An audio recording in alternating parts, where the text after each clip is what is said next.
அதிமுக பொதுச் செயலாளர் எடப்பாடி பழனிசாமி மோசடி வழக்கில் சிக்கிய அதிமுக நிர்வாகி ராஜாவை கட்சியிலிருந்து நீக்கி உத்தரவு பிறப்பித்துள்ளார்.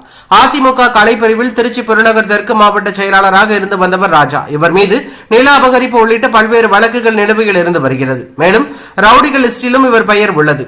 ஒரு இளம் பெண் 30 லட்சம் ரூபாய் பணம் 15 சவரன் தங்க நகை மோசடி செய்ததாக ராஜா மீது புகார் அளித்திருந்தார். இதனால் அவரை கட்சியிலிருந்து நீக்கி எடப்பாடி பழனிசாமி அதிரடியாக உத்தரவு பிறப்பித்துள்ளார். இது தொடர்பாக அதிமுக பொதுச் செயலாளர் எடப்பாடி பழனிசாமி விடுத்துள்ள அறிவிப்பில், அதிமுகவின் கொள்கை குறிக்கோள்களுக்கும் கோட்பாடுகளுக்கும் முரணான வகையில் செயல்பட்டதாலும், கழகத்தின் சட்டத்திட்டங்களுக்கு மாறுபட்டு கழகத்தின் ஒழுங்குமுறை குலையும் வகையில் நடந்து கொண்டதாலும், கழகத்தின் கண்ணியத்திற்கு மாசு ஏற்படும் வகையில் கழக கட்டுப்பாட்டை மீறி கழகத்திற்கு களங்கமும் அவப்பெயரும் உண்டாக்கும் விதத்தில் செயல்பட்டதால் அவர் நீக்கப்பட்டுள்ளதாக தகவல் வெளியாகி பரபரப்பையும் அதிர்ச்சியும் ஏற்படுத்தி உள்ளது.